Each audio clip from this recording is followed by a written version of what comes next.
Good morning, Sergeant Davis, Waterbury Police Department. We're out here for the Waterbury and DEA drug takeback event.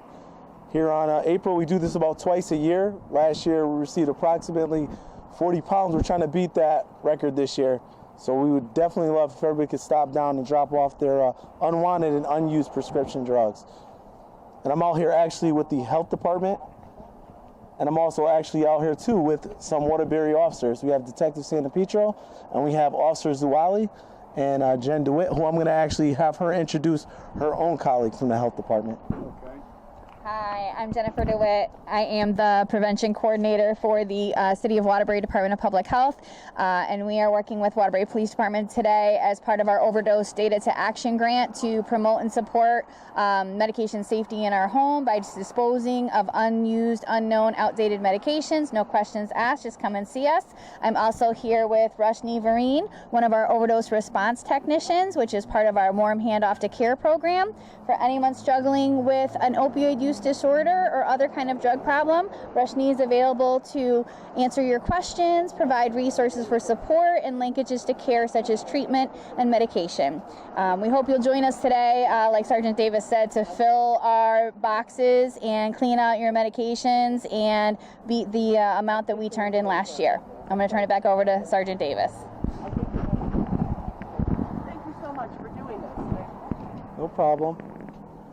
So that's going to be our staff that's going to be working with us here today on this event. If anybody has any questions in the future also, feel free to reach out to the Waterbury Police Department's Vice and Intelligence Unit. Sergeant, let me ask you, this is Nick Coscia behind the camera here. Let me ask a couple of questions to you so we can bring it out and be open to the public. And let the public know out there today, this is for everybody out there. Every race and creed and everybody religious. It's not just for one color, race, or creed, it's for everybody. The police department in the city of Waterbury is our protection, and we are out here to support the police department to do their job, to prevent crime and take care of us and do the right thing for the community. So go ahead, Sergeant. Absolutely. These events and any event like this is for our entire community. Obviously, we understand the impact of leaving prescription medication around in residents and things like that. These events are done purposely to prevent suicides, overdoses, and things like that. That's why we have different staff members from different agencies out here with us. So it's very important, and it has a huge impact on our community. So we want to make sure that everybody's able to take part in this. Now, Sergeant, how long have you been on the police force? I've been with the Waterbury Police Department since 2007, so 14 years. Okay, so you're very familiar with some of my cousins that have been on the police force. Tommy Carosa. Yes, sir. Shows. So this is his cousin here. I'm kind of doing a tribute for Tommy and all you police officers that have been out there and put your lives in our hands, or put our lives in your hands out here to keep us protected in the city of Waterbury. Yes, sir. I'm Nick Coscia behind the camera. I'm 83 years old, and God has given me this mission now to kind of pull the community together here. Sorry. So, Sarge, I wonder if you could give us some of your experiences that you could share with us that has happened to you in the last 13 years that might touch your heart and touch the community's heart. Okay, so thank you, Nick, for being here too, and it's a pleasure to have you. And we thank your cousins for their service and stuff like that with the Waterbury Police Department. But as far as what my career goes, I've been lucky enough and fortunate enough to be given a vast amount of opportunity. I worked in various different locations throughout the department, and I'm blessed to be the public information officer for the department as of right now. And everybody always talks about the touching stories. In 14 years, I could tell you a ton of them. I always like to revert back to working with our youth. I was a school resource officer for 3 years. The most important job I think I've ever done in my life, being able to work with our youth and kind of guide them in the right direction and always be a source for them. It was important to me. And I'm man enough to say it. On my last day of leaving there, they put tears in my eyes because it meant that much to me to give back to the community where I'm from, to be a part of an organization and different things like that, to actually make change. Well, you don't have to tell me much about the police department because I know Freddie Spagnola, Chief Spagnola, I know Mayor O'Leary, and eventually I'm going to get them on one of these shows here so we can think positive, always think positive about the police department, and that the police department is here for everybody. Of course, you hear the motorcycles, you hear the street noise. We're on the streets here, ladies and gentlemen. It's not like being in the studio, but all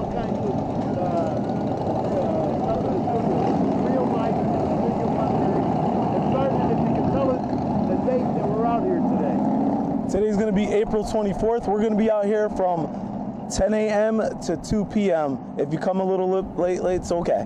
It's okay. We're going to be here. Well, what else do you want to tell us about the police department, yourself, and some of the community people that are here today? So we're all working hard, trying to do the best we can to try to make sure we have an impact on this community. Like I stated earlier, this is just one event. This is just one event to try to make our community a safer place. There'll be other things coming up in the future. I'd like to highlight, like we're going to have actually a gun buyback program in June, which is important too, to make sure that we're also addressing those issues. We want to make sure that we're, taking these violent offenders off the street. We want to make sure we're always doing our part by the police department. As you can see, like I stated earlier, collaborating with the health department, we want to make sure everything possible, every angle possible is covered for our residents in our community. Maybe you could share with us, we've seen a lot of bad news on the news. Maybe we could share with us some of the things that you guys react to when you see a person pull a gun. My cousin always said, when a 12-year-old pulls a gun on you, you don't have time to think. If he's got a gun in his hand, you don't have time to think of what you're going to do. So people got to recognize out there, if you pull a gun on a police officer, you got to accept the consequences. And Nick, as far as that goes, I don't really like to comment on those incidents because, you got to take them on a incident by incident basis. Again, I'm not there. I can't Monday morning quarterback it. I'm not going to sit here and say what an officer did right or wrong. I know here at the Waterbury Police Department, we try to use, the correct action for everything we do here. Well, tell us about some of your training and some of the stuff you have to go through before you even go out in the streets or even in your police cars and what you have to go through to be a police officer. So there's continuous training. Everyone knows about the 6-month police academy that we all attend to get ourselves here, and that consists of several different avenues and factors such as de-escalation training, bias training and things like that, implicit bias training. So, there's a vast things. We could stand here forever and talk about it. But again, and these trainings are done yearly too. Our police chief does an excellent job to make sure that officers are well trained, understand what they're walking out to, and more importantly, putting the community always first so we can avoid those incidents that are happening tragically around the world. How many full-time police officers do you have on duty now? Would you know? So Nick, I would say in the range of maybe about 287. You threw me off guard there, but about 287. We're also looking to get more. If you don't know, we are hiring. Our application has been open since April 1st, and we'll be actually closing it on May 14th. So if you got anybody that's interested in applying, please come down. Or, talk to an officer, applying on policeapp.com. We need you. We need people from our community. So how many roughly do you think you're short of? I don't want to put you on any spot or anything, but how many more officers do you think? So we're looking to hire between I think 10 to 15 or 15, I would say, if I was going to give a rough number out there. But again, those lists are good for 2 years. So we want to make sure that anybody's on there. Don't get discouraged if you're not in that top tier. Remember, that list is for 2 years, and we're always going to be looking for officers. We need good people. You want to bring any other officers on that might like to make a comment? Are there anybody in the background? Or I see a couple of them. As if they'll come up front here and make a comment. You know what? I'm actually going to give you Lieutenant Stokes. He's going to be in charge of our ORT program and CIT. He'd be a good resource to talk to you guys about, the importance of us being out here today and things going on with the opioid crisis. Okay. All right. Give me 1 second here, Nick. Years. I coordinate our crisis intervention team and our overdose response technician team. So what those two teams do, the crisis intervention team, we have 2 clinicians that work with the police department on a daily basis. They're licensed clinical social workers, and they go out to calls. So we bridge the gap for our citizens that have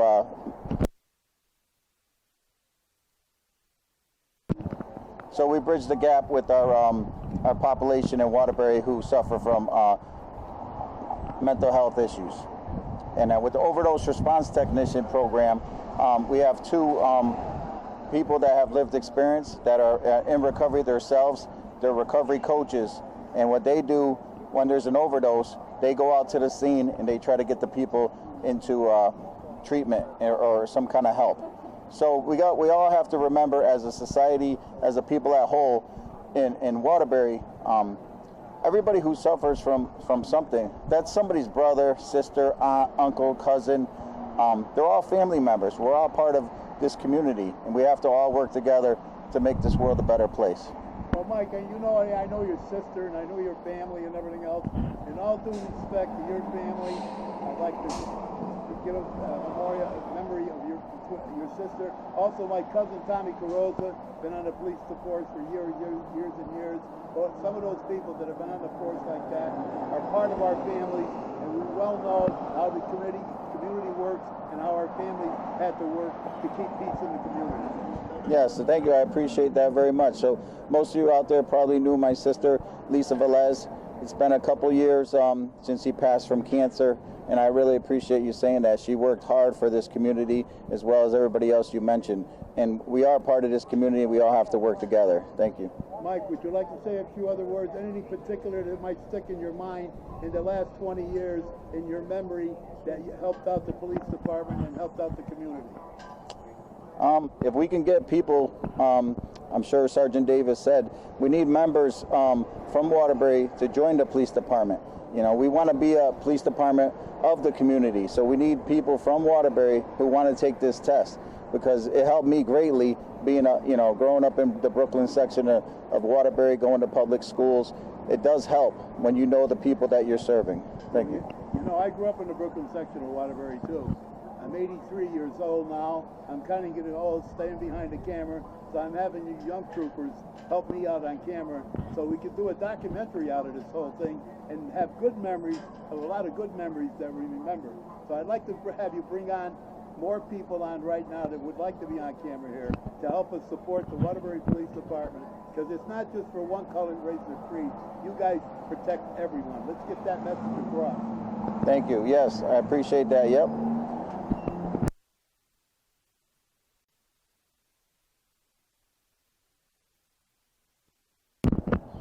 Once again, I'm Lieutenant Michael Stokes. I'm here with Rushni Vereen. She's one of our overdose response technicians. So she's going to tell you a little bit about what she does for Waterbury and how she bridges the gap for our vulnerable citizens. Okay, so once again, I am Rushni Vereen, overdose response technician. I am partnered with the Waterbury Health and Police Department. And what we do is we respond to opioid-related overdoses. That is to try to connect an individual either on scene or at the hospital to harm reduction supplies, detox, inpatient, outpatient, if they want help, to educate for them, to advocate on their behalf. The other thing that is very important for us is not only to help save their lives, but to keep their community safe. And why this event is so important today is a lot of times opioid abuse and substance use disorder starts at the very young age of 10, 11, 12. So it's important that parents educate their children and parents do the necessary things to lock their meds up or get rid of their meds to keep themselves and their children safe. And also to have those very difficult conversations about substance use disorder and how it can impact them physically, mentally, and how people have lost their lives around it. So I'm out here to serve my community and to keep my community safe. Thank you for having me. Well, let me ask you a couple of questions. Once again, everyone just tuned in. Can you tell them who you are once again? I am an overdose response technician with the Waterbury Health and Police Department. Okay, now, how do you handle an overdose person? When you get a call from the police department, can you take us through the steps on how you handle an overdose person and what you do and what the procedures are to get them to the hospital? All right, so normally I am on scene with the police department, and the police, the fire department, or emergency medical services will make sure that the scene is safe. Of course, they're going to medically evaluate and examine the individual. And there's times where the individual is clear and they know that they want the assistance, and there's times where they're incoherent and they're not able to talk at the time. But what we will do is we will leave our information, our cards, our business cards. If they give us their phone numbers, what we'll do is follow up with them. And we have multiple steps. We'll follow up with them within the first 24, 48, 72 hours, 14 days, and 30 days. And again, that's to check on them, make sure that they're safe. discuss harm reduction options, connect them to various community services. Honestly, it is person by person. It doesn't all work the same way. Sometimes we can meet with someone on scene. Other times we have to wait, later in the week. Sometimes people don't want to be bothered, and maybe about a month later they decide they would like our help and our assistance. So it's really just to meet individuals where they are at and just take those steps with them and assisting them. Okay, how do you deal with people at home? Like now, I just got out of the hospital after 3 months with my legs, and I asked for any pills and medications and all this stuff at home. Okay, I'm astute enough to know which pills to take and everything else. How do you deal with a person like me that's an elderly person that got all their pills in their box at home care? You have home care people that can watch these people, but how protected are those pills at home for those people with that home care person or the hospitals or you people? What kind of an education do they need at home to take care of these kids? Yeah, or anybody. Okay, so actually, just answering your first question is, if you're sitting in front of your medical provider, it's important for you to be your own best advocate and to ask the necessary questions about what this medication is, how will it impact you physically, mentally, is it something that's possibly addictive? That's important for you. Any of the providers around you, whether you have someone helping to assist you, to ask those very important questions to keep you safe. And they can also provide you with different things. Like I do know that there's visiting nurses that can come with a lockbox for medications that may, be narcotics or anything that can really harm someone. So it really depends on the person. Like I said earlier, it is a person by person situation. But education is really the best tool. Okay, and now one other question is, you work with both hospitals there, Waterbury and St. Mary's, correct? Yes. Okay, let's say a patient is going on vacation. How do they prepare? How do you help prepare them? Do you make contacts? Let's use Florida or any state you want to use it. Do you prepare them, like for winter when they go on vacation, to take their proper meds with them? And is there a medical provider for them out of state that you help out the patient with their parents? Because a lot of these elderly people like me don't understand. They have different languages and everything. How do you prepare a person like that? Pretty much that's really not my area. However, if I did come across a situation like that, I would encourage the individual that I'm working with to speak with his or her medical provider and to get the proper education, or have your medical provider connect with the people in Florida to make a good transition plan for you. But that is not my area. Okay. But that is probably some of the best advice I could give you. I could also pass it over to my supervisor, okay, who may be better able to explain some of that to you. All right, go ahead. All right. So would you hold these for a second? Sure. All right, and I'll just take my mask off. How are you? Hi. Move over a little. All right, I'm moving over. Stay in there, the three of you. Go ahead. All right, get in here, Turn Mike. around. Okay. I know you just can chime in anytime you want. Go ahead. All right, so you asked questions about medication safety, especially for an elderly person. So we have a few different tools and things that you can get here free.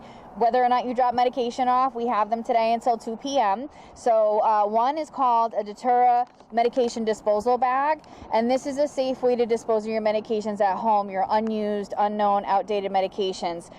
This bag has some safe chemicals in it. You can put, in this particular bag, 90 pills, 12 ounces of liquid, or 12 medication pain patches in. You add some warm water, you close the Ziploc seal, you shake it up, you throw it out in the household trash, and it renders whatever is in that bag inert and biodegradable. So that's a safe way to dispose of medications at home. And then for medications that we want to safeguard from diversion, we want to keep those medications safe. We have two different tools, again, things that you can get free here today, whether or not you drop off any medications.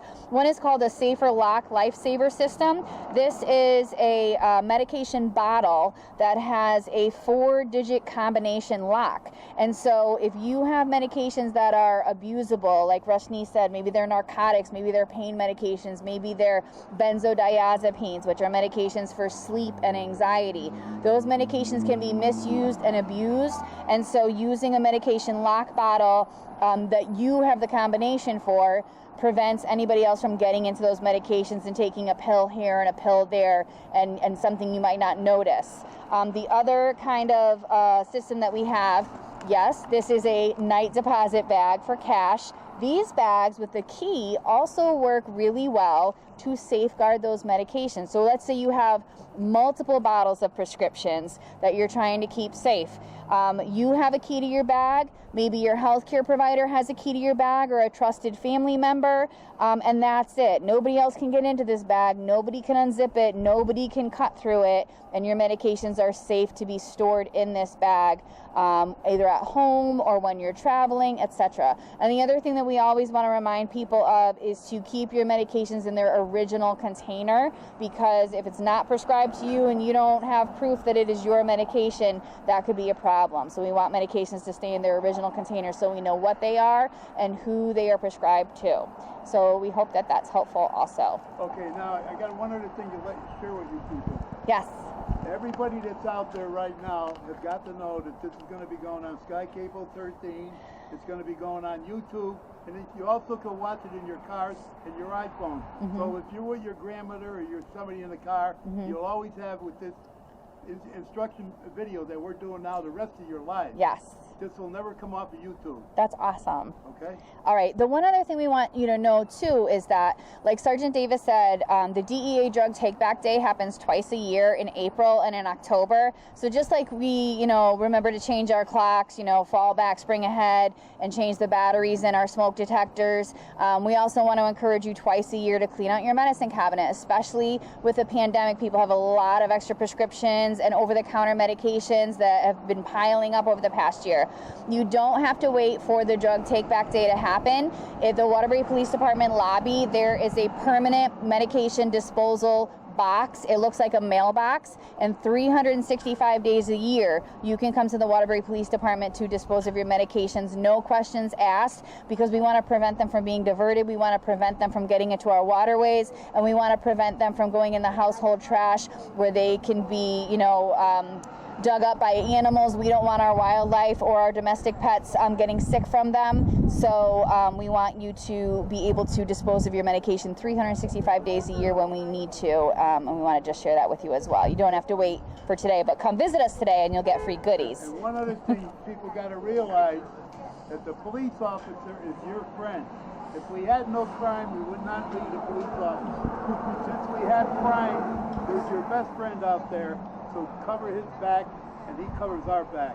That's a dangerous job they have out there. You never know when they're going to get shot at or whatever.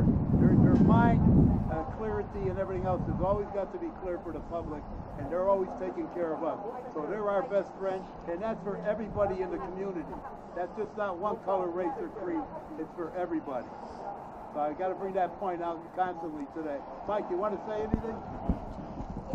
No, just from the bottom of my heart, Nick, I really appreciate all the kind words, and that's it. We're here for you. We're open 24 hours a day, 7 days a week, and the police should be your friend. Thank you. Wait, hang on. Now, one other thing. I know the Chief of Police, Freddie Spagnola, he'll probably be watching this tape or get to his tape. I'd love to have Freddie on one of these days too, and Mayor O'Leary. You guys, they're doing a hell of a job with Pell. Can you tell us a little bit about Pell? Like I said, I'm not.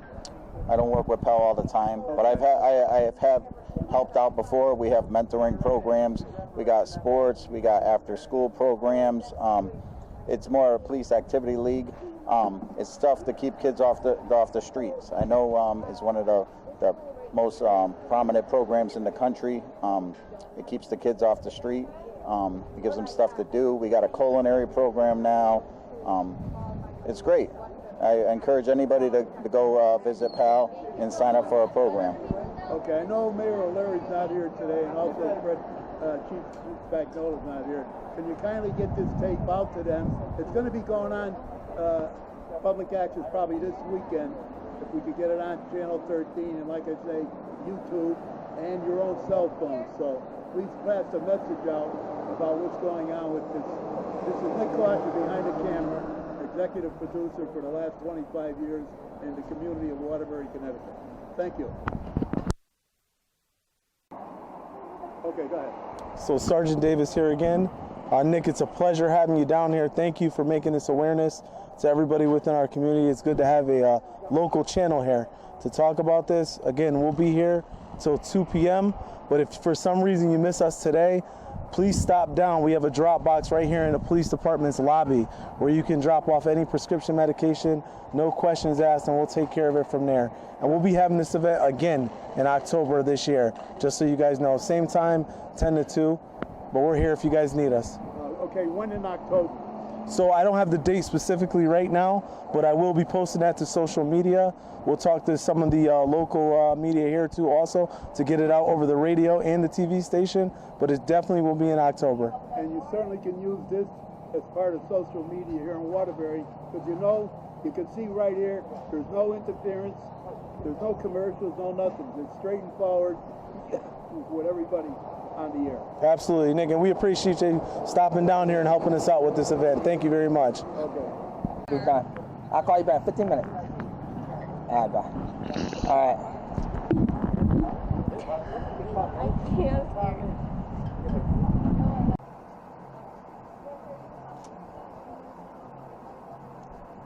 Hello, everyone. I'm Officer Maya with the Waterbury Police Department. Now, I'm stationed over at the Waterbury Police Activity League as a coordinator. Today, we're over here in front of the Waterbury Police Department. Right now, they're having a drug take-back day, and we just happened to come by, and I'm here with one of our volunteers from the PAL.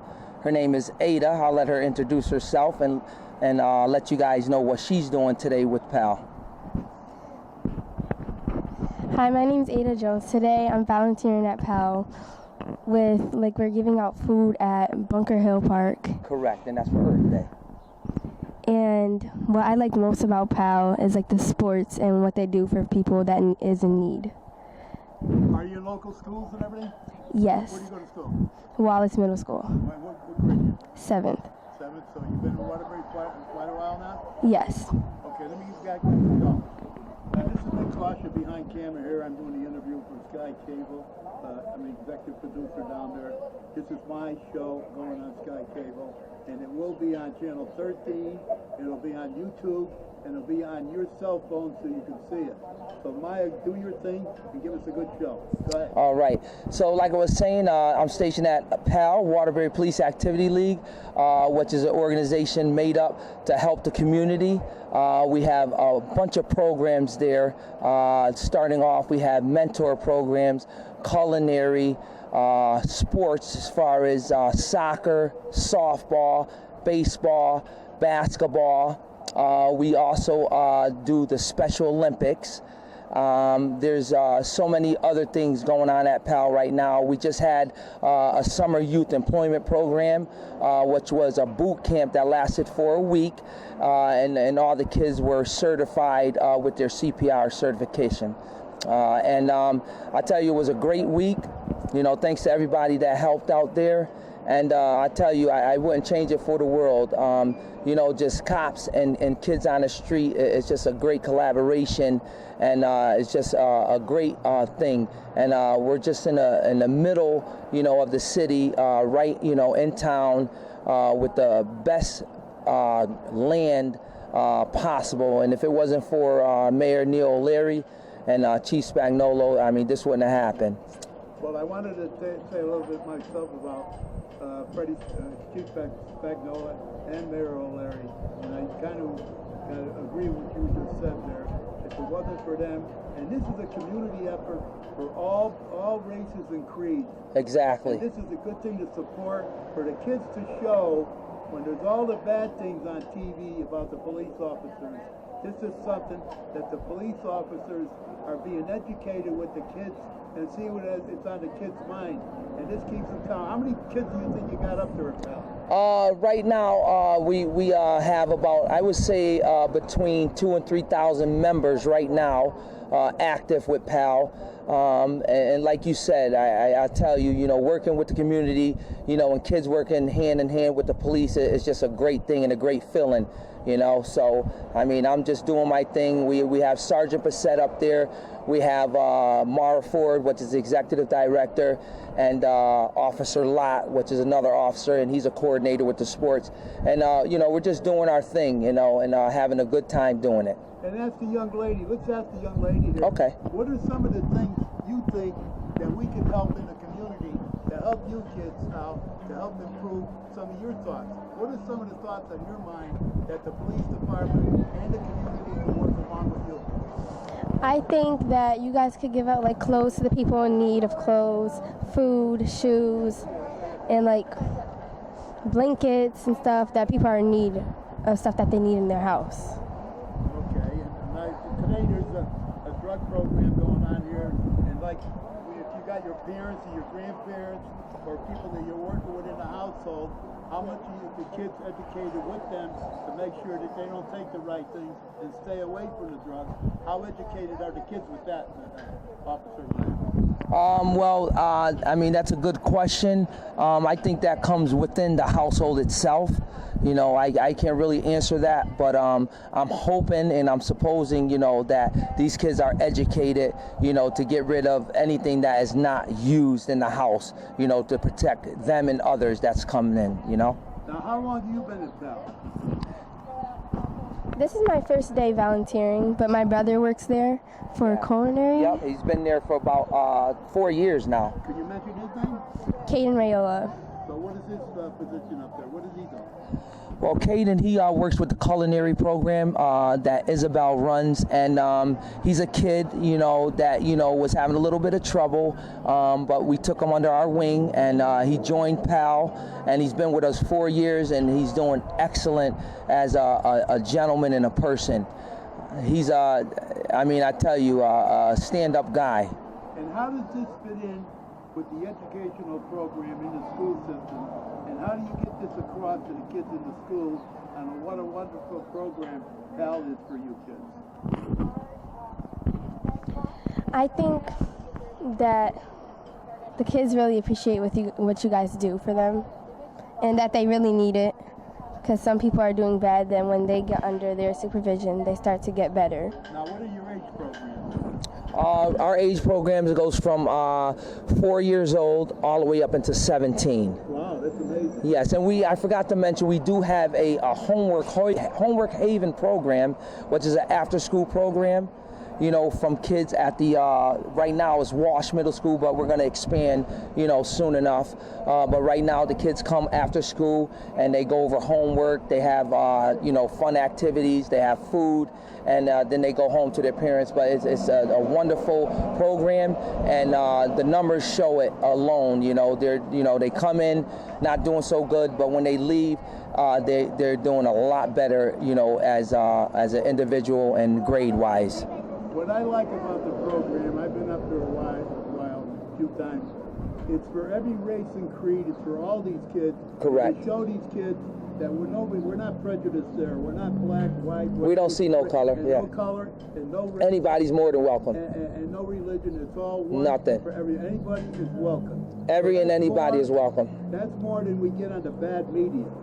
They're just chopping away. We got to get rid of the bad media and start doing the good media in this community, and that's what will bring this community back together.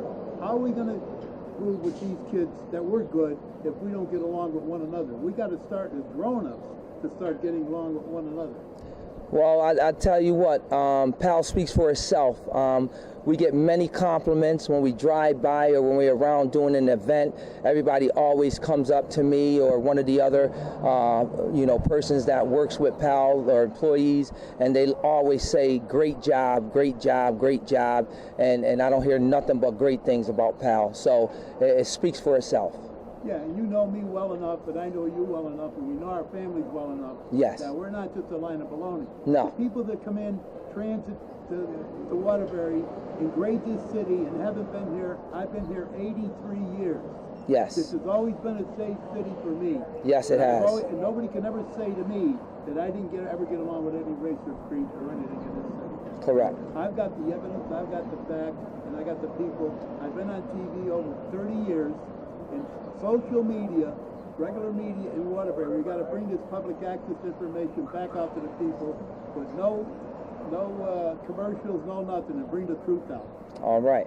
Now, once again, please tell us who you are and who she is. Well, again, I'm Officer Meyer right now, a PAL coordinator over at PAL. I'm a Waterbury police officer for 23 years now, and this is Ada. You give them Ada. I'm sorry. I'm Ada Jones, and I'm just valeting